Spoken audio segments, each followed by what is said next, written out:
안녕하세요. 안녕하세요. 네, 8시 반 목요일 라이브인데요. 저번 주에 말씀드렸던 것처럼 일단 저희 종조준, 특히 마님 오시는 마님과 함께하는 종조준은 일단 지난주에 마무리가 딱 됐어요. 그래서 일단 오늘은 저희가 시즌도 딱 끝났고, 그래서 뭐 특별히 뭐 코너는 아니고 라이브 진행하려고 합니다. 네, 라이브 진행하려고 하고 오늘은 한우준 해설위원 같이 하도록 하겠습니다. 네, 인사드리세요. 네, 여러분 안녕하십니까? 네, 해설위원 한우준입니다. 안녕하세요. 네, 그래서 어, 일단은 뭐 오늘 연휴잖아요. 그렇죠. 내일부터죠? 내일죠. 네, 내일부터 연휴여서 많은 분들이 들어오실지 안 들어오실지 모르겠지만 저희는 네, 라이브를 하기로 했습니다. 네. 한국의 포거스님 안녕하세요. 안녕하세요. 네, 새롭게 재편된 정조준 타임 두 분 모두 안녕하십니까? 앞으로도 잘 부탁드려요. 정조준이 개편이 뭐 될 수도 있고, 네, 어떻게 될지 모르겠어요. 근데 뭐 VOD로 할 수도 있고, 한데 일단은 네, 새로운 정조준 임시 타임, 임시 대행 체제입니다. 그리고 KH님, 네, 안녕하세요. 두 분 중에 잘 보고 있습니다. 감사합니다. 감사합니다. 시즌 끝났는데 어떻게 지내고 계세요?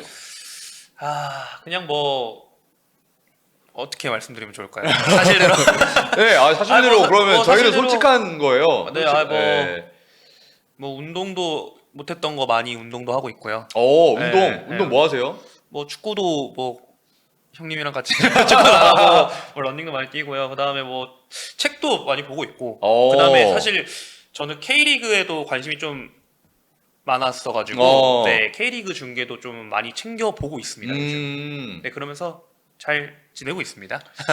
그렇죠. 저희는 사실 쉴 때도 그 축구 챙겨보느라고 뭐 제대로 쉬는 것 같지 않죠.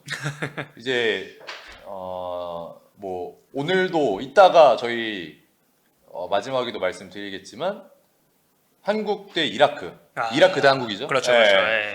또 월드컵 지역 예선도 있고 남미도 월드컵 지역 예선 하고 유럽도 월드컵 지역 예선 하거든요. 네. 저희는 이제 유럽 지역 예선 중계가 또 있어요. 내일부터. 그래서 그거 중계도 같이 할 예정입니다. 김민님이 세리에 큰일 난 듯. 그리고 한국의 퍼거슨님도 그나저나 인테르 비상 아닌가요? 비상이죠. 비상이죠. 완전 비상. 완전 완전 비상이죠. 비상이죠. 완전. 저희가 이번 시즌 한정으로 인테르 중계를 가장 많이 한 사람들이죠. 네. 그렇죠. 세리에 중계 일단 저희가 가장 많이 했고 저랑 우준이가 인테르 중계도 서로 나눠서 많이 했고 뭐 인테르를 비롯해서 AC 밀란도 그랬고 유벤투스도 그랬고 나폴리도 그랬고 이제 저희가 거의 대부분 이번 시즌은 중계를 했는데 인차이 감독이 나갔거든요. 근데 나갈 줄은 진짜 몰랐어요. 저도요, 사실은. 네. 뭐 이따가도 얘기를 해보겠지만 한국의 퍼거슨님이 유명한 또 맨유 팬이에요. 네, 맨유 그러시구나. 한국의 퍼거슨. 그래가지고 지금 말씀해주신 것처럼 인차기 내칠 때 심작이 내칠 때 구단주는 맨유 시즌 2가 될 거라고 생각 못했나 봅니다. 네, 어떻게 보면은 이제 퍼거슨 감독 이후를 좀 예상하실 수도 있죠. 그렇죠, 네, RM님도 인차이가 사우디 갈 줄이야. 저도 몰랐어요, 네. 진짜. 저희 중계진들도 예상을 못했고, 뭐 링크는 조금 이제 말미부터 있었거든요. 그래서 뭐 구단 얘기를 좀 이렇게 그간의 어떤 소식통을 보면 다른 감독 접촉은 사전에 조금 했었던 것 같더라고요. 그러니까 뭐 그러니까 직접적인 접촉까지 아니어도 리스트업 정도는 만약에 뭐 심작이 그야말로 이제 신문의 인차기 감독이 나가면 나간다 그러면 누굴 데려올지 약간 리스트업을 해놓은 상태인데 아무래도 그 챔피언스리그 결승전 그 경기 기점으로 그쵸. 나가게 된 것 같아요. 어때요? 인차기 감독 나가게 됐는데 마음이 좀 뭔가 이상했어요. 봤을 때 좀 진짜 나간다고? 진짜 간다고? 살짝 이런 느낌? 물론 이따가 인테리 얘기도 하겠지만 오늘 인테리 얘기는 그렇게 많이 하지는 않을 텐데 뭐 어쨌든 이 얘기가 주가 되겠죠, 이런 얘기가. 인차이 감독 같은 얘기.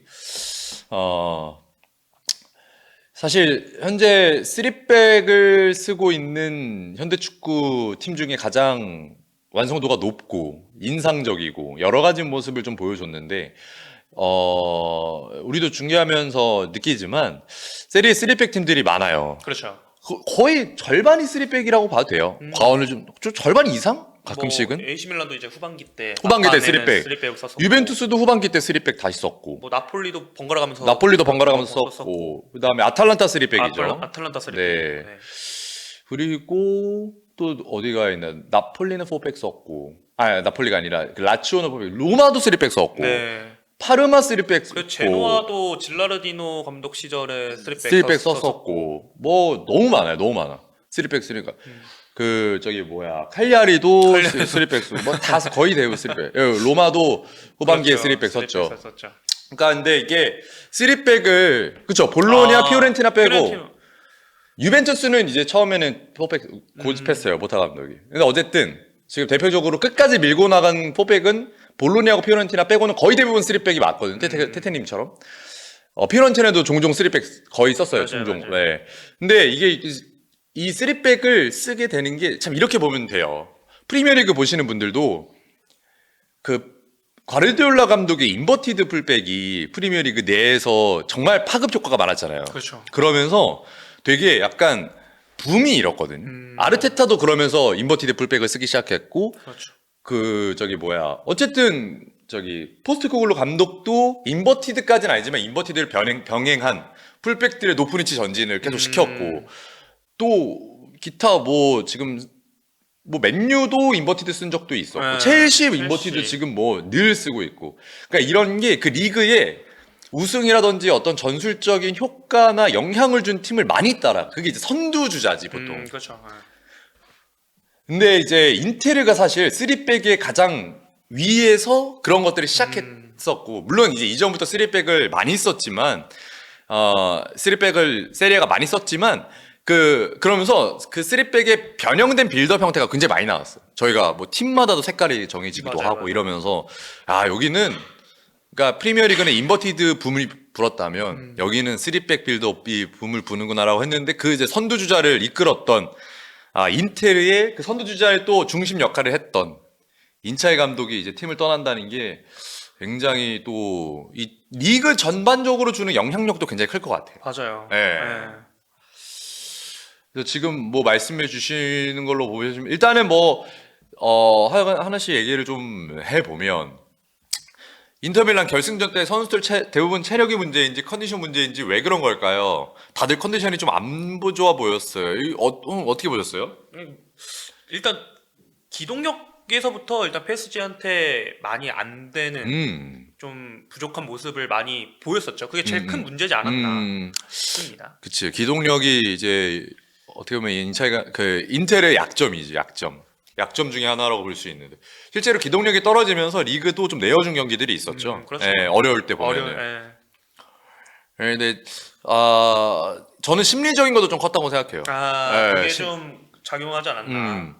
사실 어떻게 보면 좀 열정이 있고 어린 팀들이 어린 선수들로 되어 있는 그 파리 생제르맹이었고, 그렇죠. 인테르는 경험이 많고 산전수전 다 겪어본 선수들이 있다, 이런 게 이제 장점이었고, 그러면서 조금 더 경기를 잘 풀어나갈 수 있는 걸 인테르가 되지 않겠냐. 그리고 이제 두 팀의 어떤 부담감을 좀 봤을 때는 파리 생제르맹은 어쨌든 트래블을 앞두고 있었고, 그렇죠. 그간 정말 원했던 이 빅이어 챔피언스리그 우승이라는 것에 바로 앞에 있으니까 심리적으로 여기 진짜 잘해야 된다, 막 이렇게 압박을 느꼈을 수 있겠다고 전 생각을 했었거든요, 경기 전에는. 그래서 오히려 그야말로 우리가 이제 얼탄다 그러잖아요. 그렇죠. 정신 못 차린다고 하잖아요. 저는 파리 생제르맹이 오히려 그럴 수도 있다고 생각했어요. 몸이 좀 굳는다든지. 오히려. 근데 오히려 반대로 조금 더 부담감을 많이 느꼈던 건 인테르였던 것 같아요. 만약에 이번 경기도 지면은 이번 시즌 무관이기 그렇지. 때문에. 예. 결국엔 무관으로 마무리할 수밖에 없고, 코파 이탈리아도 떨어졌고, 그렇죠. 리그도 준우승했고, 이러니까 이게 부담감이 생각보다 컸던 것 같아 맞아요. 선수들에게. 예. 예. 거기다가 체력적으로도 안 되고 예. 계속 몸도 힘들고. 38라운드까지 우승 경쟁을 했으니까. 진짜 힘들었겠다. 반면에 파리 생제르맹은 정말 조기 우승을 확정 좀 짓고 짚고. 계속해서 로테이션을 돌렸었어요. 맞아요. 리그나 이제 그 전에 있었던 이제 그 쿠프 데 프랑스 네. 컵 대회는 결국에는 베스트 11 나왔지만 그 전까지는 거의 대부분 로테이션 돌렸어요. 그래서 로테이션이 중요한 게 뭐냐면 로테이션이라는 거는 주전조 밑에 있는 우리가 이제 흔한 말로 교체 자원, 백업 멤버의 어떤 퀄리티가 굉장히 중요한 거예요. 그게 제일 중요한 거 그렇죠. 같아요. 네. 그래야 이제 이 로테이션의 의미가 있는 거잖아. 음. 돌렸을 때 효과가 나와야 로테이션인데 로테이션의 효과가 없었던 거지. 왜냐면 백업 멤버들이 그만큼의 퀄리티가 안 나왔거든. 인텔의 경기를 이번 시즌 쭉 보신 분들은 아마 이번 시즌 한정화에서 쭉 보신 분들은 그것에 대한 문제를 너무 느꼈을 것 같아. 경기력 차이가 좀 많이 났어요. 많이 나요, 많이. 사실. 생각보다 네. 많이 나요. 그러니까 중원도 바렐라, 미키타리안, 차라놀루도 뭐 미키타리안은 전 이번 시즌 엄청 잘했다고 생각하거든요. 저도요. 근데 뭐 바렐라나 차라놀루도 좀 아쉬운 부분이 있긴 했어요. 근데 그거에 비하면 백업 멤버들이 해준 게 거의 없었어. 그리고 부상도 너무 많았어. 부상도 너무 제렌스키 뭐 툭하면 빠지고. 그러니까 지엘린스키 빠지고 네. 아슬라니는 뭐. 이거 안 될 것 같아. 아슬라니가 어릴 때 이제 좀 이렇게 장기적으로 보고 데려왔는데 아슬라니도 안 될 것 같고. 뭐 저는 백업 멤버 중에 그나마 잘해줬다는 선수는 아까 뭐 얘기했었지만 아우구스트, 아우구스트. 뭐 더블에 요 정도 더블A. 네. 미드필더도 기동력 보강이 안 돼요. 오죽을 했으면 잘레프스키를 미드필더로 맞아요. 쓰는 경우도 있었고. 근데 오히려 그게 더 잘했어요. 잘했어요. 좋았어요. 이걸 조금 더 빨리 썼으면 그러니까 물론 이제 좀 겨울에 그랬어요. 넘어왔으니까 그렇긴 한데. 이게 좀 리스크가 있을 수 있었겠지. 왜냐면 겨울에 팀을 왔으니까. 근데 그것도 좀 아쉽고 공격 자원도 백업이 진짜 말도 안 돼. 타렘이 이게 인테리어 축구를 쭉 보신 분들이 아니라 약간 이제 어쩔 수 없죠. 뭐 우리 팬들이 축구를 다 볼 수 있는 건 아니잖아요. 맞아요. 저희도 다 보는 게 쉽지 힘들어서 않아요, 진짜. 그래도 시간 쪼개서 다 보려고 노력하는데 이 타레미가 내어주고 프라테시가 그 득점을 했던 바르셀로나 그 결승골을 보고 야 타레미가 저런 것도 해줄 수 있네. 야 프라테시 큰 경기에 강하네요. 뭐 야 한 방씩 해주네라고 얘기하시지만 사실 저는 그렇게 생각하지 않습니다. 네, 프라테시는 정말 그거 하나 한 거예요. 제가 느꼈을 때. 네. 그거 하나, 그거랑 이제 미넨전에 이제 또 중요했던 득점. 그 두 개 득점 빼고는. 맞아. 사실 이번 시즌에 좀 존재감이 많이 없었지. 아니, 경기 내용적으로 해줄 수 있는 게 없었던 것 같아. 예. 디마르코, 둠프리스 대신할 수 있었던 윙백들 자원들도 없었다. 그렇죠. 특히, 둠프리스 쪽이 좀 둠프리스 쪽 아쉬웠죠. 없었죠. 왼쪽은 그래도 아우구스투가 잘했어요. 올라와서 그래도 근데 이제 디마르코의 장점은 이제 공격력인데 그렇죠. 그거를 해줄 수 그 정도 해주려면 그야말로 진짜 엄청 수준 높은 선수가 있어야 되기 때문에 그건 좀 어렵지만 오히려 아우구스투가 들어와서 전체적인 밸런스는 더 좋았어요. 맞아요, 왜냐면 맞아요. 아우구스투가 수비가 좋잖아요. 수비가 좋잖아요. 디마르코는 수비가 좀 안 좋다는 약해요. 건 약한 아니지만, 편이에요. 제가 볼 때는 약한 편이죠. 약한 편. 오히려 공격 쪽에서 더 돋보일 수 있는 선수. 그래서 디마르코는 그래서 아우구스투가 잘해줬지만 오른쪽 둠프리스는 다르미안이 이제 나이도 많고. 네 다르미안은 좀 쉽지 않았어요. 예, 공격적으로는 나이가 너무 많아서 많아요, 일단 너무 예. 많아요. 어쨌든 그랬던 이번 이제 인테리어인데 그런 게 어쨌든 쌓이고 쌓였던 게 참 이거였거든. 이 한 경기만 잘 했으면 이었을 수도 있어. 그 맞아요, 선수들에게는 이 한 경기만 잘 해보자. 지금까지 힘들게 왔지만 근데 오히려 이 한 경기에 모든 게 다 벌거벗겨진 느낌인 좀 것 같아요. 부담감도 진짜 부담감이 좀 많이 컸을 것 같아요. 제 생각에는. 결국에는 이 팀도 트래블을 도전하고 있었던 팀이기 그렇죠. 때문에 예. 지금 눈앞에서 계속 놓쳤거든. 심지어 맞아요. 리그는 거의 마지막쯤에 놓쳐가지고 37, 뭐 36라운드 뭐 이럴 때 놓친 거라 개인적으로 좀 많이 아쉽죠. 예. 그래서 어쨌든 뭐 인텔의 얘기는 좀 이렇게 해봤는데 인텔에도 지금 수치치 선수가 들어왔어요. 맞아요. 오피셜이 나서 들어왔고 인차이 감독이 이제 나가는 게 확정이 됐기 때문에 뭐 현지에서는 일단 파브레가스, 코모 파브레가스 어때요? 제가 마지막 경기 그 인테르 코모였잖아요. 예. 근데 사실은 그 선제골 들어가기 전까지 코모가 더 잘했어요. 물론 코모의 홈이기도 했었지만은 코모가 더 잘했어요. 네, 만들어가는 과정이라던가 이런 거 물론 뭐 그렇죠. 인텔은 그때 뭐 그 라우타로 없었었고 네, 뭐 파바로 없었었고 뭐 없었긴 했지만은 그래도 이 경기력 자체는 솔직히 선제골 들어가기 전까지 코모가 더 잘했어요. 그리고 코모가 레이나 퇴장당 있었거든요. 은퇴 경기였는데 갈 때도 예술로 가던데. 그때 네 한번 은퇴 경기인데 본인이 퇴장당하면서 심지어 박수 받으면서 나갔다고 박수 하더라고요. 받았어요. 근데 예. 표정은 이렇게 말해도 되는지 모르겠는데 좀 진짜 똥 씹은 표정이니까 이런 나가긴 했는데 어쨌든 그거 아니었으면은 어떻게 될지 몰랐다 사실 인테리가. 코모 잘하더라고요. 팀을 뭐라 해야 될까 좀 그 어쨌든 과르디올라 감독한테 배우긴 했었잖아요. 파블로 가스가 그러면서 그 색깔을 조금 코모 팀을 맡으면서 입히지 않았나라는 생각이 좀 들었었거든요. 확실히 그런 영향이 있었겠죠. 그래서 코모도 그러니까 파브레가스 기대됩니다. 뭐 어떻게 될지 모르겠지만 네. 어디로 갈지 모르겠지만 근데 지금 뭐 일단 오늘은 뭐 정산도 정산이지만 사실 정산은 저희가 그 저번 주 정조준 때 어느 정도 했거든요. 그래서 정산한 겸 이제 다음 시즌 지금 약간 이제 이적설이라든지 뭐 감독들의 이동이 너무 많아가지고 맞아요. 지금 세리에가 약간 재밌어지고 있어요. 맞아요. 예. 가스페르니 이제 아탈란타 떠나서 아탈란타 떠나서 로마 가고 아니 그리고 지금 아탈란타는 이반 유리치가 제가 한 시간 전에 찾아봤는데 이반 유리치가 지금 오피셜이 났는지 확정인지 모르겠는 뭐 이게 거피셜인지 모르겠는데 거의 오는 것 같더라고요. 와. 근데 또 이반 유리치가 가스페리니의 그 코치였으니까 그렇죠. 그 정신을 그대로 가져올 수 있다는 것도 뭐 이런 것 같고 그래서 지금 뭐 로마도 지금 박혀 유벤투스도 지금 뭐 좀 투도로 체대로 그대로 간다는 이야기가 또 있어가지고 챔스 어쨌든 챔스 따냈으니까 그런 얘기도 있고 밀란 지금 알레그리 와가지고 그러니까 콘테 감독이 나간다부터 시작했는데 콘테가 안 나간다고 했거든요. 그렇죠. 그러니까 맨 처음에는 그러니까 나간다는 아니야. 나갈 수 있다. 나갈 확률이 높다. 이런 얘기가 많았는데 오히려 나가지 않게 됐고 나가지 않을 가능성이 높아졌고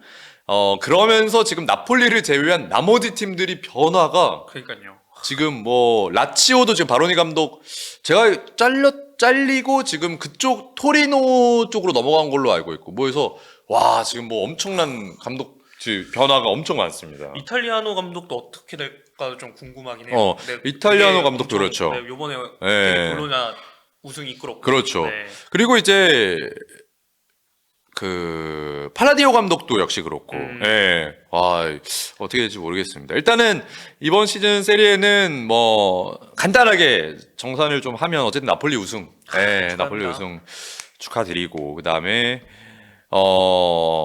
생각보다 좀 잘했던 팀이 있어요? 저는 그러니까 기대한 것보다 결과가 잘 나왔던 팀. 사실은 나폴리? 나폴리였던 것 같아요. 그냥 큰 기대를 사실 안 했었지. 저도 사실 안 했어요. 네. 근데 이제 뭐 어쨌든 그 중에 하나가 스쿼드 뎁스 자체도 뭐 두터운 편도 아니었고. 그렇지. 그 중간에 또 흡이차 나갔고. 그렇지 겨울에. 네. 그런데 이제 좀 무너지지 않을까라는 생각을 했었거든요, 사실은. 근데 무너지지 않고 그 상황에 맞게 선수들 특성을 콘테 감독이 잘 살리는 전술을 잘 들고 나오면서 이 스쿠데토 들러 올렸다는 게 좀 대단하다라고 생각이 듭니다. 그렇죠. 일단은 나폴리가 이제 어쨌든 유럽 대항전도 없었고 지난 시즌 10위를 차지했기 때문에 그래서 어쨌든 리그만 하면 됐는데 콘테가 또 리그에 초반에 안 좋았어요. 맞아요, 제가 알기로 1라운드 졌어요. 0대3으로인가 졌을 거예요. 근데 이제 맥토미니, 루카쿠 라인을 만들어내면서 결국에는 또 이제 반전을 이끌었고 실제로 이제 나폴리가 이제 기대보다 훨씬 잘했다면 그러면 좀 기대보다 좀 아쉬웠던 팀 있었을까요? 뭐 저도 일단은 제 의견도 나폴리가 기대보다 잘했다는 거에 동감. 저도 같은 의견. 근데 기대보다 좀 못했다는 팀. 확실히 뭐 지금 제가 언급하면은 다 인정하실 수도 있겠는데 전 유벤투스. 유벤투스.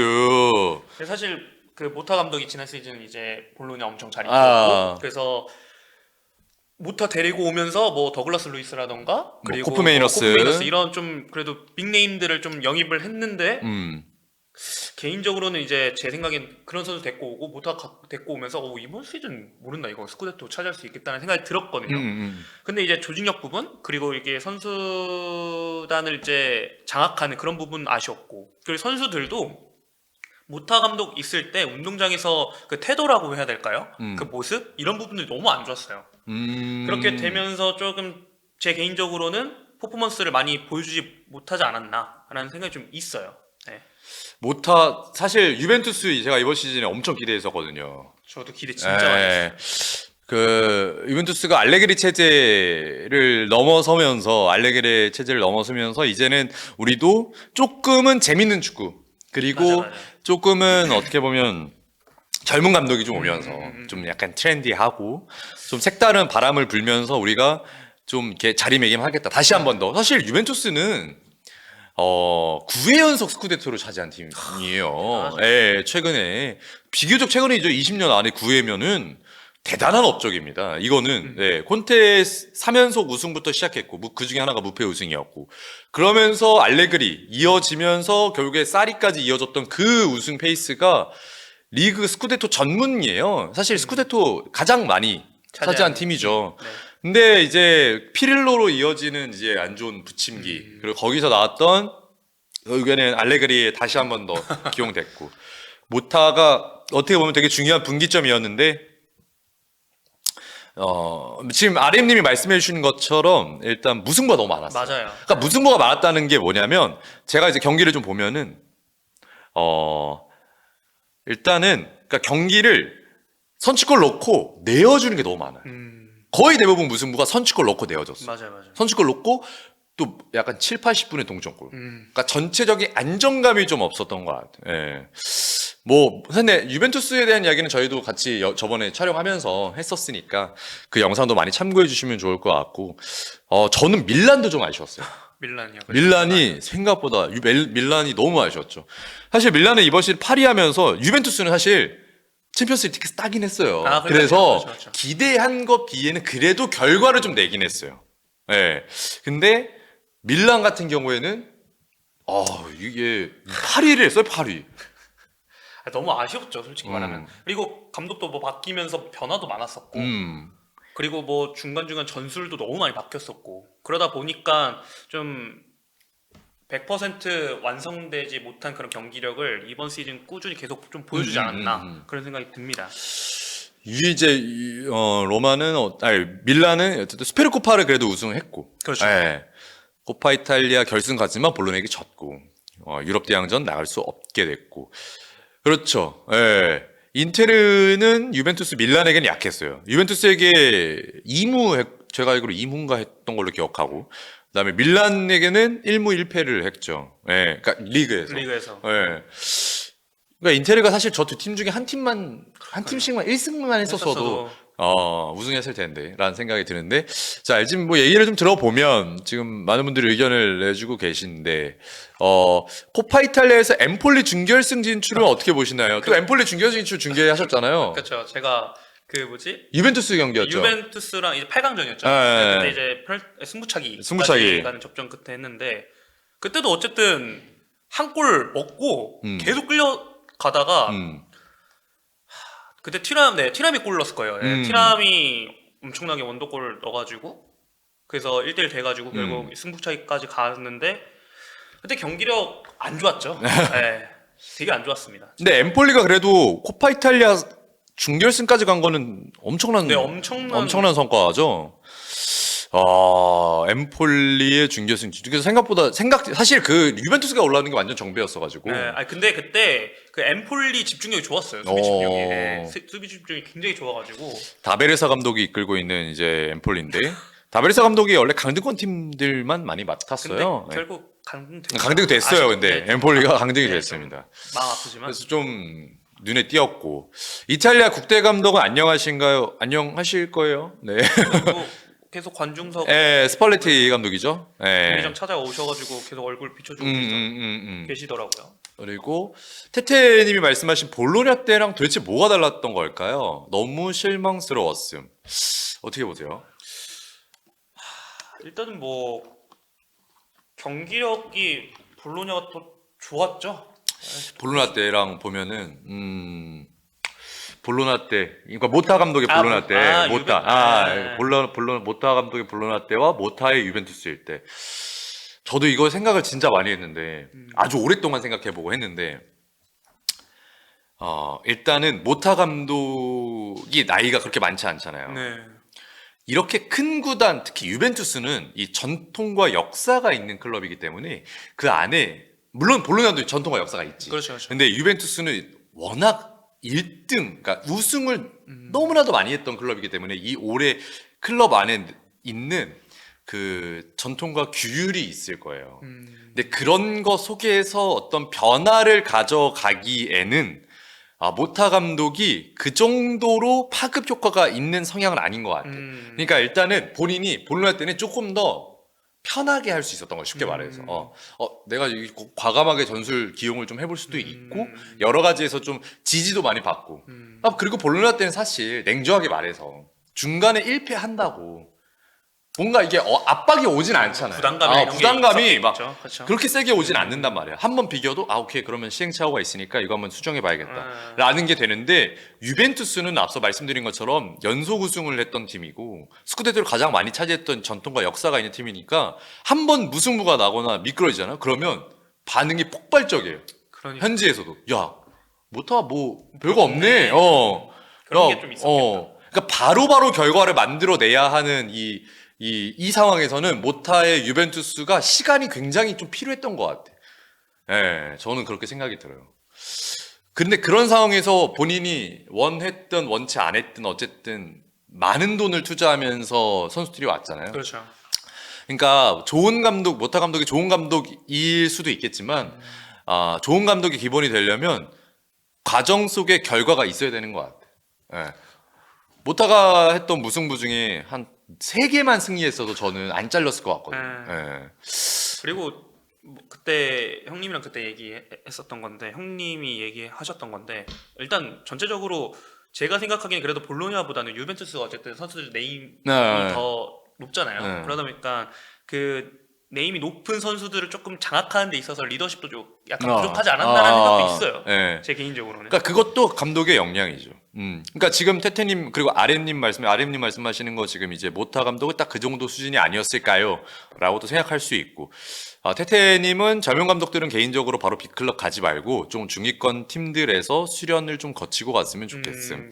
너무 그렇죠. 그 감독들이 아까운. 그렇죠. 그러니까 이게 단계적으로 가는 게 그래서 그게 좀 중요하긴 하죠. 예. 저는 이 정도 되는 빅클럽들은 과정 속 결과가 없으면 갈 수가 없어요. 야, 이 변화가 좋은데 승리를 못하면 그거는 이런 클럽에서는 같이 갈 수 있는 이유가 못 돼. 오히려 결과가 조금 더 나아서 과정이 좀 느리면 같이 갈 수 있어. 맞아요. 과정이 좀 느리더라도 그래도 결과가 나오네. 그런데 과정이 조금씩은 변하네. 그러면 긍정적으로 갈 수는 있어. 어차피 시간 지날수록 그 과정 챙겨올 수 있는 거기 과정을 때문에. 챙겨올 수 있다는 생각이 드니까. 그러니까 조금은 실리적으로 판단할 줄도 알아야 돼. 맞아요. 예, 이게 무조건 색깔을 입히고 뭔가 전술적인 내용이 들어가는 게 중요한 건 아닌 것 같아요. 예, 항상 이거를 느끼는 것 같아요. 젊은 감독들이 요즘 많이 나오는데. 그러니까 이제 파브레가스도 어쨌든 코모라는 팀 승격팀을 상대로 12를 달성했잖아요. 그렇죠. 그러니까 지금은 코모를 이끌고 있었을 때, 근데 인테르를 이끌고 있었을 때는 그게 이게 완전 다른 얘기예요. 안 될 수도 있어요. 인테르는 이번에도 스쿠데토를 실패하면, 만약에 오늘 시즌에 실패하면 더 힘들어질 수 있거든요. 그렇죠. 코모 그 파브레가스 감독이라고 그냥 넘어갈 수 없어요. 그 스쿠데토를 차지하지 못한다면. 예, 그래서 이런 게 확실히 결과를 낼 수 있는 준비가 젊은 감독들 속에서 돼야 돼. 맞아요. 이걸 받아들여야 되는 거지. 저도 뭐 잠깐의 이제 다른 얘기지만 제가 이제 뭐 전술적이라든지 아니면 전략적인 어떤 내용들을 코치를 받거나 아니면 제 주변에 있는 코치분들이 해외에 나가서 그 다른 분들하고 해외의 젊은 지도자들하고 이렇게 뭐 컨퍼런스라든지 이런 걸 하는 거를 얘기를 듣는 경우가 많아요. 제가 직접 참여는 못하지만 저는 이제 중계 때문에. 근데 젊은 감독이나 젊은 코치진들이 되게 그런 거에 그 획기적인 사람들이 많대요. 그리고 되게 의지도 많고, 야, 이렇게 전술 변화 가져가는 건 어때? 이렇게 해서 이런 식으로 하는 건 어때? 그러니까 우리가 보고 있는 현재 전술적 트렌드 같은 거를 논문이나 아니면 자료 같은 걸로 많이 만들어. 근데 그거는 논문과 자료에 그치는 거지. 그렇죠. 예. 실질적으로 팀에 적용시켜서 이 구단을 운영하는 거는 완전 다른 문제라서 이거를 할 수 있느냐 없느냐가 이제 중요한 거죠. 예. 저는 그게 진짜 중요한 역량이라고 보여집니다. 어쨌든 그렇기 때문에 유벤투스 얘기하다가 여기까지 왔는데 유벤투스가 너무 아쉬웠다. 맞아요. 네, 유벤투스 너무 아쉬웠고 그리고 이제 또 밀란도 이제 알레그리가 또 이제 밀란으로 오게 됐는데 이번 시즌 밀란 주기를 또 많이 하셨잖아요. 그렇죠. 근데 이 밀란이 지금 이제 라인드러스가 나가는 게 거의 확정이 됐고, 네. 그리고 그 자리에 뭐 모드리치 온다는. 모드리치가 지금 또 온다는 얘기가 있고. 근데 지금 이제 네. 디렉터도 바뀌었어요. 네, 디렉터도 맞아요, 바뀌고 맞아요. 여러 가지가 좀 이제 바뀌었는데 이런 가운데서 레앙도 나간다는 얘기가 있어요. 맞아요, 레앙. 근데 지금 알레그리가 오면서 잡고 테오랑 레앙은 절대 보내면 안 된다라는 아. 얘기가 있더라고요. 그래서 테오도 지금 나간다는 얘기가 있고. 테오 나간다는 얘기. 테오 레앙이 다 나간다는 얘기가 있고. 매냥도 지금 매냥도 좀 첼시랑 그러니까 아직 뭐 확정은 비딩이 들어간 거 아니지만, 하거나 이런 거 아닌데 그런 얘기도 있고. 그래서 야 이거 밀란이 그야말로 이제 저희 흔한 말로 공중분해 되는 거 아니에요? 왜 그렇게 되는 거냐라는 얘기가 좀 많은데 일단은 기본 배경은 밀란이 이번 시즌에 유럽 대항전에 나가지 못하기 때문에 맞아요. 네, 그러니까 그만큼 이제 자금이 들어오지 못하는 조건이 있긴 한데 어떻게 보세요? 사실 그 코파 이탈리아 우승 무조건 했었어야 돼요. AC 밀란은. 네, 그러면서 이제 좀 어느 정도 유로파리그 유로파리그 나가게 되면 나가게 되면은 그만큼 또 그치. 돈을 받잖아요. 예. 네. 그걸 돈을 받음으로 해서 이제 뭐 지킬 선수 지키고 뭐 연봉 협상해서 뭐 지킬 선수 지키고 그다음에 또 뉴페이스들 데리고 오면서 그런 식으로 좀 운영하는 데 있어서 조금 더 수월하지 않았을까 하는 생각이 들어요. 우승을 했었으면은. 근데 말씀하셨던 것처럼 형님께서 이번에 코파 이탈리아 우승 못하면서 완전 이게 다음 시즌 운영하는 데 있어서 차질이 많이 생기지 않았나. 그리고 뭐 선수들은 어쨌든 그런 유럽 대항전이나 큰 무대를 밟고 싶어하는 게 당연한 거기 때문에 또 뭐 좋은 팀에서 러브콜이 오면은 당연히 또 선수 입장에서는 또 갈 수도 있는 그런 상황인 거고요. 매냥이 진짜 사실은 어떻게 보면 제 개인적으로는 밀란 살렸습니다 이번 시즌에. 뭐 실수를 한 적도 있긴 했지만 많이 저는 나왔어요. 이제 매냥 링크가 좀 나고 저도 반응을 좀 봤는데 제가 이제 그 생각이 들었어요. 매냥이 너무 저평가를 받는 거 아닌가? 저는 개인적으로 그런 생각 많이 들었어요. 저도요. 매냥 뭐 실수가 아예 없는 유형은 아니야. 그렇죠, 그리고 그렇죠. 그 고질적인 허벅지 부상이 있어요. 이 선수가 그 허벅지 사타구니 안쪽 부상이 있는 유형이어가지고 이 부상이 없는 키퍼는 아닌데 근데 모르겠어요. 이게 그러니까 리그의 차이 때문에 그런 건지 아니면 관심도의 차이 때문에 그런 건지 저는 매냥은 굉장히 좋은 골키퍼라고 생각하거든요. 저도요. 일단 발밑이 정말 좋고 그리고 발밑 진짜 좋죠. 슈퍼 세이브 능력이 굉장히 좋은 키퍼인데 이 매냥이 너무 좀 저평가 받는 것 같아요. 그러니까 막말로 여기서 지금 첼시 링크가 있잖아요. 맞아요. 뭐 다 알고 있지만 근데 저는 그렇게 반문하고 싶어요. 그러면 매냥만큼 현재 프리미어리그에서 하는 골키퍼 일단 맨 위에 리버풀의 알리송 오케이 그럼 알리송 잘해. 이 두 번째 아스날 나야 이번 시즌 굉장히 잘했죠. 근데 3위가 맨시티 알데르송 저는 글쎄요. 그리고 4위 이제 첼시 산체스 글쎄요. 5위 뉴캐슬 닉포프 저는 글쎄요예요. 닉포프 잘하는데 저는 글쎄요예요. 매냥과 비교해 보면 저는 그 정도거든요. 만약 프리미어 간다면은 매냥이 그래도 순위권 안에 그러니까 탑5 안에 무조건 들지 않을까. 제 개인적으로. 저는 잘만 하면은 세 손가락 안에 무조건 드는 골키퍼가 될 수 있다고 생각해요. 예. 물론 이번에 뭐 노팅엄의 마치세스 골키퍼도 굉장히 잘했고, 그다음 뭐 플래컨도 선방이 가장 많았고, 그다음에 뭐 픽포드도 있고 한데 저는 매냥은 빌더 입장에서도 봤을 때도 그렇고 매냥이 보여주는 몇 가지의 실수가 있긴 하지만 그거를 포함한다 하더라도 굉장히 좋은 골키퍼라고 생각하기 때문에 밀란 입장에서는 내어주면 절대 안 되고. 맞아요. 첼시 입장에서 저는 무조건 사야 될 된다. 거예요. 무조건 이거 될 만약에 거예요. 매물로 나왔다고 맞아요. 판단되고 밀란이 판다고 했으면은 저는 무조건 사야 된다고 생각해요. 그리고 이제 밀란에는 제가 알기로 토리아니 골키퍼인가요? 토리아니. 아주 어린 골키퍼가 있는데 그 골키퍼가 잘해요. 맞아요. 심지어 네. 키가 굉장히 크고 그래서 그 유스 골키퍼가 있어요. 음.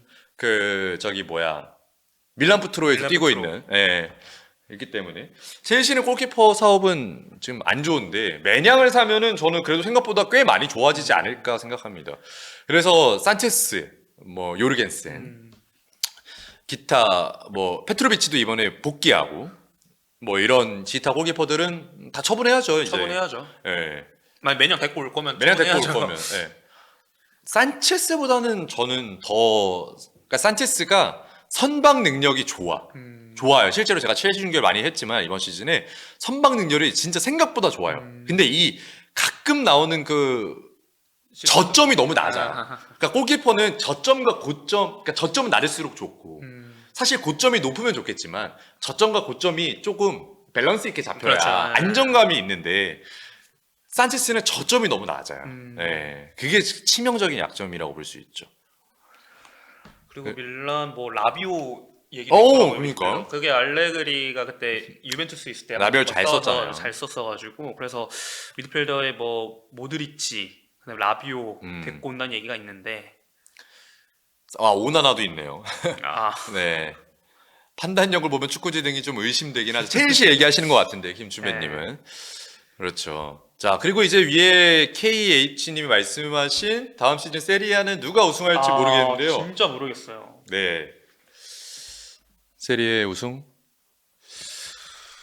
다음 시즌? 근데 아직 뭐 감독이 정해지지 그렇죠. 않아가지고 네. 뭐 어떻게 될지 모르고. 근데 오히려 약간 로마가 한번 복병이 될 수 있지 않을까. 로마. 저는 가스페리니가. 네. 왜 그러냐면 로마가 라니에리 체제에 3백을 썼고, 그러니까 4백을 쓰다가 쉽게 말해서 망했단 말이에요. 그러면서 3백으로 이반 유리치도 3백을 썼지만 3백이 그렇게 좋은 3백이 아니었고 4백 3백 같이 썼지만 마지막에 로마의 이 라니에리 3백이 굉장히 수비적으로 안정감이 맞아요. 있었거든요. 수비적으로 진짜 좋아졌죠. 진짜 미쳤어요 수비적으로. 한 골 넣고 잠궈버려가지고 다 1대0으로 이겼거든 거의 대부분. 2대1 아니면 1대0. 근데 이 3백이 안정이 됐잖아요. 좋은 페이스에서 마무리가 됐잖아요. 그렇죠. 그럼 여기에 이제 가스페리니가 오면서 같은 3백이지만 조금 다른 변화를 가져갈 텐데. 진짜 근데 아탈란타 때 공격적인 3백. 그러니까 이제는 공격적인 3백이잖아. 아 플러스 공격까지 어. 합쳐지면 대단하겠다. 그거 어떻게 될지 진짜 기대가 재밌겠다. 되네. 근데 로마 다음 시즌 재밌을 것 같아요. 진짜 로마. 그래서 로마 챙겨보시겠다는 분들이 생각보다 많더라고요. 로마 재밌을 것 같아요. 로마. 그렇게 되고 그러면서 이제 유벤투스 그리고 라치오는 좀 아쉬울 거. 라치오는 이번 시즌에 전반기 굉장히 좋았는데 그 타바레스의 좋은 모습이 있었지만은 결국에는 많아요. 유럽 대항전 나가지 못하게 됐죠. 맞아요. 그래서 로마도 좀 부상이 아쉽게 너무 됐고 피오렌티나는 여전히 또 컨퍼런스 때 또 나가게 됐습니다. 컨퍼런스 또 나가게 됐네. 맞아요. 사리 감독 왔나? 온다는 얘기 있던데. 얘기는 들었는데 오피셜이 났는지 오피셜은 근데 모르겠네요. 거의 거피셜인 거 보니까 쌀이 옵니다. 그러면 이제 라치오의 쌀이가 오고 밀란의 알레그리가 가고 옛날 유벤투스가 누가 올려나? 유벤투스가 이제 지금 제가 알기로는 원래는 이제 콘테를 노렸는데 다시, 콘테를 노렸는데 어쨌든 나폴리 콘테가 잔류를 하게 되면서 결국에는 이제 투도르가 일단은 클럽 월드컵까지는 한다 이런 입장인 것 같은데 저는 개인적으로 투도르 감독은 그 에너지 레벨이 굉장히 높게 요구되잖아요. 맞아요. 그러다 보니까 약간 중간에 퍼지거든요. 실제로 부임한 첫 경기 두 경기는 굉장히 잘했던 거 아시죠? 그렇죠. 첫 경기 제가 했는데 진짜 잘했어요 그때는. 그래가지고 저한테 전화가 왔어요. 형 유벤투스가 달라졌다고. 유벤투스가 지금 이상해졌다고. 애들 너무 잘한다고. 근데 그 이후에 보면은 약간 그 에너지 레벨이 떨어지면서 선수들 폼도 떨어지고 살리지 못하더라고. 그래서 전 그건 좀 아쉬웠어요. 그리고 마지막 경기 그때 베네치아 했잖아요. 그때도 위험했어요. 그때 선제골 먹던데. 선제골 먹고 난리도 아니었어요 그 경기. 그래서 저는 개인적으로 투도르 감독이 계속되는 거는 좀 리스크가 있다. 아직 이 감독이 시즌 전체를 운영하기에 특히 챔피언스 티켓을 가지고 있는 팀을 전체를 운영하기에는 저는 조금 리스크가 있다고 생각이 들고 사실 이 반은 이거를 의미하는 바는 저는 티아고 모타를 그럼 이럴 거면 자른 의미가 없다. 차라리 티아고 모타를 조금 더 유지했으면 오히려 이번 시즌을 좀 기대해 볼 수도 있었겠다. 물론 챔피언스 티켓 땄을지 안 땄을지는 모르겠지만 그거는 이제 모르겠지만 그래서 연속성이 좀 끊겨 계속 유벤투스는 맞아요. 지금 4백 해가지고 막 라인 올려서 풀백들 막 빌드업 시키고 했던 축구에서 지금은 결국에는 다시 3백으로 돌아와 버렸는데 맞아요. 연속성이 좀 끊기는 게 유벤투스 입장에서 가장 큰 문제이지 않나? 라는 생각이 들어요. 그래서 지금 뭐 전설의 이번 시즌 좀 쉬었던 감독들 뭐 사리 뭐 알레그리 뭐 지금 다시 이탈리아 문대로. 네. 그야말로 세리에 지금 난립니다. 인차기가 있었어야 되는데. 그러니까요. 인차기도 있고 뭐 세스크도 뭐 코모에서 다시 하고 이러면 진짜 재밌었을 텐데 여러 가지로 오히려 아탈란타가 이제 이반 유리치가 이번 시즌에 너무 안 좋았어. 맞아요. 로마도 안 좋았고 사우스햄튼도 안 좋았고 결국 강등 못 막아가지고 네. 도중에 다시 또 나가고. 호일룬 인테르선을 어떻게 보시나요? 어떻게 보세요? 근데 사실 호일룬이 맨유 팬분들에게 죄송하지만 이번 시즌 진짜 좀 결정력이 많이 안 좋았잖아요. 과연 인테르 온다고 바뀔지. 네. 저는 조금 살아날 것 같아요. 오히려 이탈리아 아탈란타에서 나 괜찮았으니까. 아탈란타에서 뛰었었고 이게 확실히 저는 그렇게 생각해. 이정료라는 거는 한우준 위원님도 어쨌든 선수 출신이잖아요. 네. 예를 들어서 이정료가 발생했어. 근데 한우준 해설위원님이 예를 들어서 이정료가 1,000억이야. 이거 본인이 책정했나요? 아니 구단이 책정한 거 아니야. 구단이 물론 잘했으니까 그만큼의 가치를 주겠지만 그 가치 안에는 실질적인 가치와 이제 저희가 흔한 말로 약간 기대 가치 같은 게 있죠. 이 선수의 더 큰 잠재성을 보고 파는 거니까. 근데 그 이정료에 대한 가치 내가 책정했냐고. 아니잖아요. 연봉은 내가 책정할 수 있지. 내가 이만큼 받고 싶다. 나 이 정도 받으면서도 뛰어올 수 있다. 근데 이 정도는 내가 책정하는 게 아니거든. 구단과 구단이 협의하는 거기 때문에 그러면 이제 호일룬에게 책정된 그 높은 이정료가 호일룬 입장에서는 난 억울할 수도 있다고 생각해. 선수 입장에서. 나는 300억, 400억짜리였는데 뭐 1,000억을 책정받아서 뛰는 거면 근데 1,000억짜리 욕을 하잖아 사람들은. 물론 연봉도 적지 않게 받겠지. 그렇죠. 그렇지만 어쨌든 그 이정료를 좀 비교해서 보면 그래서 저는 오히려 그 부담감이 훨씬 줄어들 것 같아. 잉글랜드에서는 하나 놓치고 2개 놓치면 얘 1,000억 썼는데 얘 뭐 얼마 썼는데 이거밖에 못하고 부담감이 좀 줄어들 수도 있겠다. 그러면 내가 홀리면 내가 책정했어 그거를. 그래 구단끼리 협의돼서 나온 내 가치인데 내가 그 가치를 나도 그걸 충족시키려고 노력을 하겠지만 충족시키지 못할 가능성도 있잖아요. 근데 인테르는 정말 확실히 중계면서 느꼈던 건데 포워드는 좀 살 필요가 있긴 있어요. 무조건 이게 사야 진짜 코레아, 타레미, 아르나 가지고는 좀 쉽지 않아요. 개판이에요. 네, 사실 좀 쉽지 않았어요. 저는 이제 냉정하게 말씀드릴 수 있습니다. 개판입니다. 쓸 수 있는 선수가 거의 없다고 보시면 되고요.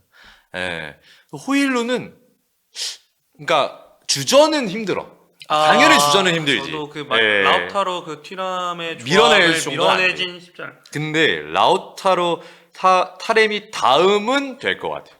그래서 팔기 쉽지 않으면 진짜 선임대 후이적도 괜찮아요.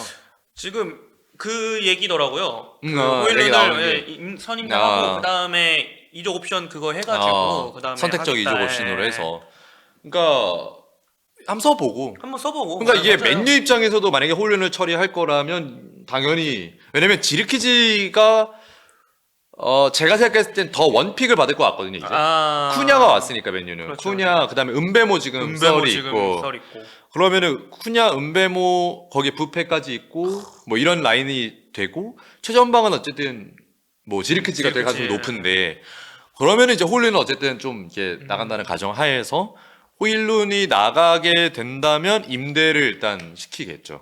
일단 임대로 너 써봐. 써보고 좋으면 가져가. 근데 인텔 입장에서도 굳이 돈을 주고 사는 것보다는 임대로 써보고 그렇죠. 그 다음에 괜찮으면 사는 게 둘 다 이제 그런 부분은 합의가 되지 않을까. 그래도 제가 생각해도 타렘이 아르나보단 잘할 것 같아요. 와, 훨씬 잘할 것 같아요. 보면은. 진짜 네. 심각합니다. 심각해. 네. 요키레스 진짜 네. 어떻게 될지도 또 재밌는 이적설들이 세리에 또 요즘에 많이 올라오고 있더라고요. 모드리치 밀란도 좀 기대되고. 지금 모드리치. 모드리치 밀란. 모드리치가 이제 레알 마드리드에서 정말 오래 뛰었고. 빨간색 유니폼 입는 거 막 합성해서 올라오잖아요. 조금 너무 어색하긴 해요. 약간 무슨 이벤트 매치 같아. 토트넘 때도 하얀색. 그러니까 레알 때도 원래 하얀색이었는데. 그리고 약간 크로아티아 유니폼도 하얀색 배경에 그렇죠. 빨간색이 좀 빨간색 들어갔잖아요. 네. 나폴리 맞다. 이강인도 얘기해 주셨다. 나폴리 이강인은 정원 인사이트에 있습니다. 영상 보시면 됩니다. 네, 장난이고 어떻게 보세요? 이제 한우준 위원님 의견을 좀 안 들어봤는데 잘 쓸 것 같아요. 좋을 것 콘테가? 같아요. 콘테가 잘 쓸 것 같아요. 왜냐면 미드필더에 어쨌든 일단 뛰면은 어디서 뛸 것 같아요? 지금 4-3-3 기준으로. 근데 아마 3미들에는 못 뛰지 않을까? 3미들에. 네. 네. 못 뛰고 측면에서 뛸 것 같은데. 오른쪽이나 왼쪽. 네. 어쨌든 이강인 선수가 측면에서 탈압박할 수 있는 능력이 있는 선수들인데 있는 선수인데 사실 이강인이 근데 제가 어딜 쓸지 확실히 모르겠어요. 왜냐면 오른쪽에 사실 이강인 선수가 측면 섰을 때 거의 대부분 오른쪽 많이 쓰잖아요. 대표팀에서도 그랬었고. 그렇죠. 근데 오른쪽에 사실 폴리타노가 있단 말이에요. 근데 폴리타노를 과연 이강인이 밀어내고 이강인이 차지할지는 모르겠어요. 근데 어쨌든 이강인 선수가 들어오게 된다라면은 3미들에는 안 쓰지 않고 측면 쪽 많이 세우지 않을까라는 생각이 들 것 같아요. 저는 이제 정원 인사이트에서도 얘기했지만 기본 전제 조건을 콘테가 원한다면 이강인은 그야말로 닭주전이다 라고 생각이 들어요. 콘테 감독은 원래 본인이 원하는 선수는 계속 쓰고 원하지 않은데 팀에 합류된 선수는 거의 안 써요. 쓰죠. 정말 뭐 이번 시즌 잘 보여줘. 너무 잘 보여줘. 이번 시즌 베스트 11이 가장 많이 바뀌지 않은 팀이 이 나폴리거든요. 예, 부상이 발생하지 않는 한은 거의 로테이션도 잘 안 돌리고. 진짜 올리베라 보면 알 수 있어요. 예, 올리베라 선수가 왼쪽 풀백인데 센터백의 부원전으로가 부상당하니까 센터백의 다른 선수들 뭐 마린이나 아니면은 뭐 예를 들면은 뭐 주앙제주스 이런 선수들, 그러니까 센터백들을 안 써. 그리고 왼쪽 풀백을 센터백으로 써버려요. 내가 원하는 선수, 난 이거 얘 쓰겠다 이거야. 그러니까 그 정도로 본인이 원하는 선수에 대한 집착이 강한 팀, 맞아요. 강한 감독이지. 그게 이제 비단은 이번 시즌뿐만 아니라 이전 시즌에서도 이런 게 너무 많이 나왔었고. 근데 이제 그런 걸 보면 저는 어쨌든 나폴리는 앙기사, 로보트카 그리고 이번 시즌에는 맥토미니. 그리고 맥토미니가 왼쪽으로 나올 때는 라스파도리가 처진 스트라이커처럼 이제 3미들 중에 하나가 됐었는데 앙기사 역할을 해줄 수는 없어요. 앙기사가 지금 FA로 나간다는 얘기가 있어요. 일단은 재계약을 안 하고. 근데 앙기사랑 이강인은 아예 다른 선수. 아예 해줄 수 있는 게 달라. 그 말씀해 주신 것처럼 어쨌든 폴리타노와의 난 직접적인 경쟁이라고 봐. 저도요. 그리고 이제 김덕배 씨가 오기 때문에. 그러니까요. 김덕백 씨가 오면 어쨌든 3미들 중에 하나를 차지할 가능성이 높죠. 예. 그러니까 라스파도리가 뛰던 위치에 뛸 것 같아. 루카쿠 바로 밑에. 그리고 맥투미니는 이번 시즌에 뛰었던 것처럼 그대로 사이드에서 안으로 들어와가지고 그냥 약간 투톱처럼 쓰는 경우가 있던지 아니면 네레스가 그 위치에 뛰던지 할 텐데 맞아요. 제가 봤을 때 이강인은 오른쪽 윙이에요. 무조건. 저도 무조건 뛰면은 거기 뛸 것 같아요. 근데 폴리타노보다는 나는 확실히 더 좋은 재능이고 좋은 기술이라고 생각해. 근데 폴리타노는 활동량이, 그러니까 수비 가담이 넘사예요. 넘사. 쉽게 말해서. 그게 너무 그것 때문에 그걸 쓰는 거예요. 그러니까 콘테 감독이 사실 필드 플레이어 10명의 활동량을 매우 강조하는 감독이기 때문에 전원 수비 가담을 하기. 루카쿠도 내려 수비 가담을 하는데. 맞아요. 그렇기 때문에 확실히 그러한 수비 가담의 폴리타노가 장점이 있지. 그렇기 때문에 폴리타노를 많이 썼고. 근데 오히려 이강인이 오른쪽에 배치가 되면은 그 수비적인 활동량만 조금 늘려준다면 저는 무조건 오른쪽 닭주전 될 수 있다고 생각해요. 아니면 뭐 이강인 오른쪽 그리고 사실 폴리타노 어쨌든 돌파가 되는 선수니까 그냥 결 살려가지고 왼쪽 측면 왼쪽에다가 오히려 왼발잡이잖아요. 그렇게 될 수도 왼발 있고. 크로스 올리고 해도 나쁘지 않을 것 같아요. 그렇죠. 예. 그렇게 밸런스를 맞출 수도 있고. 그리고 제가 이제 또 느꼈던 거는 세리에는 생각보다 볼을 예쁘게 차는 선수들이 없어요. 정말 정말 없어요. 정말 그 전체적으로 20개 팀을 보더라도 그래요. 정말 볼을 예쁘게 차는 선수들이 손에 꼽아. 그리고 생각보다 프랑스에서 뛰던 선수들이 많이 넘어와요. 뭐 티람도 있고요. 티람은 이제 프랑스지만 케프람 티람. 네, 케프람 티람. 네, 케프람 티람. 네, 마커스 티람은 어쨌든 네, 독일에서 넘어왔고. 독일에서 넘어왔고. 근데 그러니까 뭐냐면 기술적으로 이 약간 기술적 역량이 엄청 뛰어난 선수들이 없어요. 오히려 드리블이 뛰어난 선수들이 많아. 그러니까 드리블 뛰어난 선수도 많지는 않아. 냉정하게 말하면. 각 뭐 콘세이상, 콘세이상 그러니까 저도 그 생각했어요. 콘세이상 아니면 뭐 레앙, 뭐 폴리타노 이 정도. 뭐 요 정도. 그러니까 엄청 많지는 않아. 근데 볼을 강하고 피지컬을 통해서 신체적인 조건으로 눌러서 하는 축구를 잘하거든요. 예. 봐봐. 인테르도 볼을 엄청 기술적으로 차는 플레이 메이킹을 하는 선수가 있진 않아.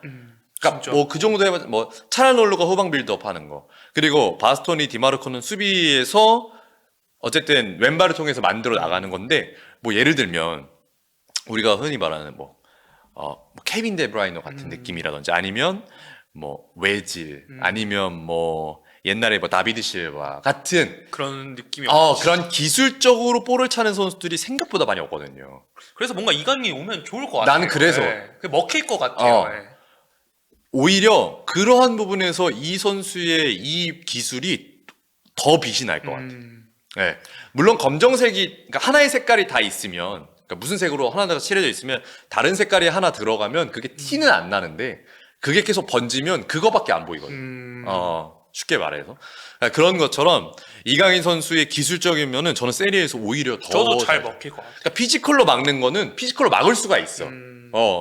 너 피지컬 좋은 선수, 예를 들어 마커스 티람이야, 루카쿠야 이러면 뭐 예를 들어 아탈란타의 히엔이라든지 그러니까 피지컬이 되는 선수들은 어느 정도 비빌 수가 있단 말이야. 근데 이 기술로는 생각보다 많이 못 막거든요. 근데 생각보다 많이 없더라고요 그런 선수들이. 그리고 사실 이강인 선수 보면은 이강인 선수가 그리고 막 피지컬적으로 물론 막 다른 타 선수들에 비해서 막 엄청 좋은 건 아니지만 그리고 이강인 선수가 몸싸움 안 빼요. 그러니까 밸런스가 있어가지고 안 빼요. 그러니까 쉽게 말해 선수들이 말하는 안 뺀다고 하죠. 진짜 몸싸움 피하거나 그러지 않아요. 살리는 스타일이 아니에요. 오히려 부딪힐 때 부딪히고 그런 걸 오히려 잘 해주는 선수여서 그래도 오면은 적응 잘할 것 같아요.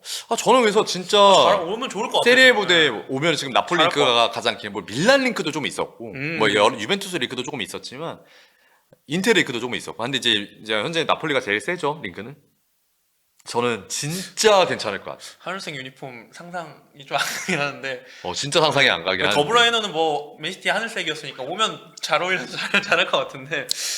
이강인 선수, 이제 기대됩니다. 오면 진짜 잘할 것 같아요. 그냥, 그러니까 10번 유형이 많이 없어요. 그러니까요. 10번 유형이 없어요. 10번 유형이 아니, 10번을 쓸 수가 없어. 기본적으로. 왜냐면 20개 팀 중에 10개 팀은 3백을 쓰기 때문에. 그러면은 물론 3백 써도 3, 4, 1, 2라든지 3, 4, 2, 1 이런 형태를 쓰면 쓸 수가 있지만 거의 대부분 3, 5, 2예요. 3, 5, 2. 인텔의 영향을 많이 받아서. 그 전에는 이제 유벤투스의 흐름도 많이 받았지. 유벤투스도 3백을 썼으니까. 3, 5, 2를 많이 썼기 때문에 저는 가장 10번 중에 잘하는 선수는 전 플리식인 것 같아요. 저랑 똑같아요. 세리에서 저 사실 그 10번 중에 가장 잘하는 선수. 그나마 그렇게 볼 이쁘게 차는 스타일은 플리식이지. 플리식. 그리고 가장 어떤 기술적 역량이 뛰어난 선수는 저는 일디즈도 포함된다고 보고. 일디즈. 일디즈 좋죠. 그러니까 이건 폭발력 같은 거 있잖아요. 이강인 선수 약간 그런 느낌이 있잖아요. 폭발력 같은 게 있잖아요. 그런 거 보면은 약간 그렇고. 뭐 레앙 같은 경우는 드리블에 대한 폭발력이 굉장히 좋고 득점에 대한 득점력이 굉장히 좋은 편이고 이강인 선수하고 약간 결이 좀 다르고 순간 스피드가 엄청 좋죠. 루크먼도 드리블이 굉장히 좋은 편이잖아요. 루크먼 좋죠. 루크먼 좋죠. 그러니까 이게 10번 유형이 뭐 데케텔라를 10번이라고 볼 수 있을까? 근데 좀 약해요. 10번 치고는 더 공격적이잖아요. 그리고 워낙 또 신체 조건도 너무 좋잖아요. 신체 조건도 많이 활용하는 선수여서. 경합 이겨주는 거 좋고 물론 볼 간수 능력 뭐 좋긴 좋죠. 데케텔라에는. 그리고 뭐 약간 유형은 다르지만 뭐 코프메이너스라든지 아니면 뭐 사마르치치 이런 선수들도 왼발을 쓰면서 플레이 메이킹을 할 수 있는 유형인데 그 선수들도 뭐 10번도 보지만 8번, 6번까지 다 보는 선수들. 전 6번 자리에 이번 세리아에서는 뭐 리치. 아 리치 그래서 6번은 리치. 그래도 볼 잘 차긴 잘 차더라고요, 되게. 리치 이 리치는 뭐 현재 이적설 지금 밀란 이적설이 있었던 것 같은데. 뭐 이적설 굉장히 많아요. 리치. 네. 리치는 원래 이번 시즌 내내 계속 노리고 있었고 원래 맨시티 맨시티 있었잖아요. 링크. 로드리 부상당해가지고. 이탈리아 6번 지금 담당하고 있죠. 국가대표도 네, 뽑히고 이러니까. 아 리치 잘해요. 어. 리치는 진짜 잘해요. 뭐 6번 중에서는 그쵸. 로카텔리도 잘했고 저는 제가 생각해 수비적으로는 수비 일황은 로카텔리였어요. 저는. 아 그리고 케프람 티람이 이번 시즌 또 굉장히 잘했고 어허. 8번 중에서는 케프람 티람 잘했고 근데 이강인 선수하고는 지금 유형들은 다안 맞. 아예 선수들이 다른 선수들이고 큰 폭에서 보면은 저는 코프메이너스나 뭐 사머르치치도 왼발을 쓴다는 점과 후방에서 플레이를 만들어 나갈 수 있는 점은 이강인하고 조금 유사한 결은 있다.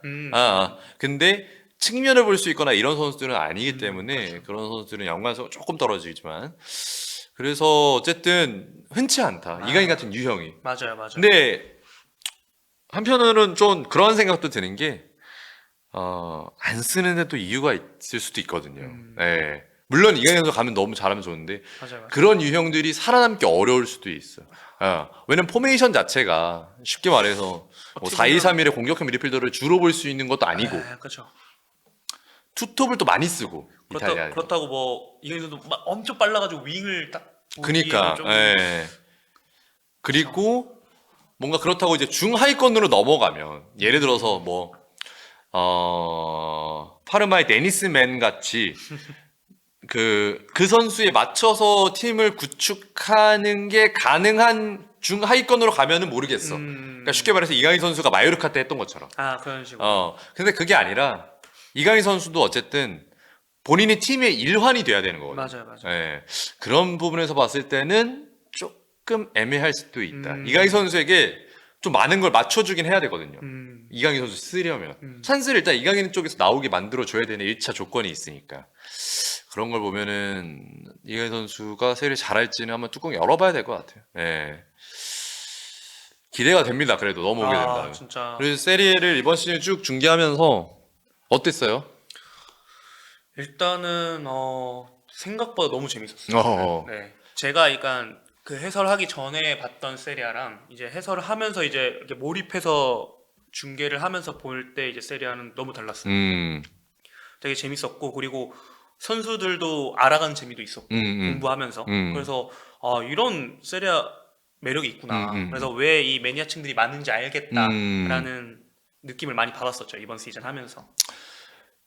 재밌어요. 세리아. 네, 되게 재밌어요. 진짜 재밌었어요. 뜯어보면은 재밌었고 재밌다는 게 이번 시즌에 뭐 38라운드에 다 나왔잖아요. 네, 그렇죠. 우승, 챔스, 강등권이 아무것도 결정되지 않은 물고 물리는 그랬고 전술도 저는 되게 다양한 것 같아요. 그러니까 공존해. 3백을 쓰는 팀도 많고 4백을 쓰는 팀도 많고 그러니까 어느 정도 있고 이러다 보니까 확실히 이 매칭이 3백 대 4백 뭐 이런 매칭도 있고 3백 대 3백 4백 대 4백 여러 가지 경우의 수가 많이 나오니까 전술적으로도 재밌는 부분이 굉장히 많고 오히려 막 선수 개개인의 기술이 뛰어난 선수들도 있지만 우리가 이제 흔히 축구의 어떤 진 명목 중에 하나인 힘과 피지컬과 그다음에 어떤 높이와 이런 것들도 많이 활용하고 킥도 좋은 선수도 많다 보니까 그래서 확실히 재밌다. 이 뜯어보니까 굉장히 재밌다. 그리고 다음 시즌도 이번 시즌만큼 재밌을 것 같습니다. 저도요. 네, 이제 감독들이 바뀌게 되고 하다 보니까 그리고 이제 사실 이번 시즌은 코리안 리거의 연관성이 아예 없었지만 어쨌든 이강인 선수가 그렇죠. 만약에 오게 된다면 뭐 김민재 선수 도 링크가 뜨고 있고 뭐 잠깐이었지만 황인범 선수도 로마 링크가 뜬 적이 있었기 때문에 그렇죠. 코리안 리거 선수들이 오게 되면은 굉장히 또 재밌는 또 모드리치, 더브라이너 또 그렇죠. 왕년에 또 닉네임들이 오기 때문에 그런 것도 굉장히 재밌을 것 같습니다. 볼만 나겠죠. 볼만 날 것 같아요. 정말. 그래서 오늘은 이제 세리에 정산 이야기를 좀 해봤어요. 확실히 이번 시즌 또 제가 이제 중간부터 정원 인사이트를 하면서 세리 얘기를 좀 많이 하고 있습니다. 네. 어쨌든 뭐 세리 중계를 제가 하니까 더 자신 있게 이야기할 수 있고 제가 보고 느꼈던 것들이 더 피부로 와닿는 게 있기 때문에 직접적으로 시청자분들에게 얘기할 수 있었고 제 설명이 좀 부족할 수 있고 그렇기 때문에 저랑 같이 이제 세리 중계를 같이 많이 했던 한우진 해설위원이 정말 많이 도와주면서 많은 또 도움을 주고 얘기를 해줬는데요. 세리를 좋아하시는 팬분들이 생각보다 많고요. 오늘 또 이야기를 또 드리고 싶은 건 세리를 사실 챙겨보기가 쉽지가 않아요. 저희 중계하는 저희도 쉽지 않은데 아니, 시간대가 힘들어요, 사실. 일요일에서 월요일 넘어가는 뭐 3시 맞아, 45분, 3시 4시 45분 네. 이러기 때문에 저는 저희야 사실 일이라고 생각할 수 있지만 팬심과 좋아하는 마음으로 그 새벽까지 인정. 축구를 지켜보시는 세리에 팬분들 대단하다고 생각이 됩니다. 뭐 라리가도 비슷한 아, 시간대에 뭐, 또 하고 그렇죠. 하지만 프랑스도 마찬가지고. 어쨌든 세리에 팬분들 응원해주시는 팬분들 그리고 뭐 커뮤니티 활동하시는 분들 여러분들 세리에 이번 시즌 시청해 주셔서 감사하고요. 너무 감사하죠. 네 다음 시즌도 모르겠어요. 네, 저희가 세리에 중계를 하고 있을지 안 할지 모르겠지만 그래도 세리에 축구 많이 사랑해 주시고 관심 가져주시면 좋을 것 같습니다. 네. 오늘 라이브는 정원과 한우진의 세리에 토크를 좀 해봤고요. 다음에는 라리가 팬이었다가 세리를 좋아하게 됐어요. 끝까지 많이 좋아해 주시기 바랍니다. 한국의 포커스님 감사합니다. 감사합니다. 오늘 세리의 소식도 즐거웠습니다. 항상 화이팅 하세요. 개막 즈음에 세리의 소식 이뤄주시길 바랍니다. 네. 저희가 세리 소식 언제든지 원투펀치에서 말씀드릴 테니까 많이 시청해 주시고 많이 관심 가져주시면 좋을 것 같습니다. 네, 저희도 1시간이 또 지나서 인사드리고 이따가 저희 3시에 시작하나요? 네, 3시에 그 장위원님하고 그다음에 송위원님, 송영주 위원님, 장지현 위원님이 저희 오랜만이죠. 새벽도 입중계 오랜만이잖아요. 네, 입중계. 새벽 입중계가 있어요. 네, 그렇기 때문에 이따 축구 틀어놓으시고, 네. 원투펀치 틀어놓으시고 같이 지켜보시면서 들어주시면 좋을 것 같습니다. 네, 저희는 오늘 여기서 인사드리도록 하겠고요. 다음에 또 컨텐츠로 찾아뵙도록 하겠습니다. 안녕. 감사합니다.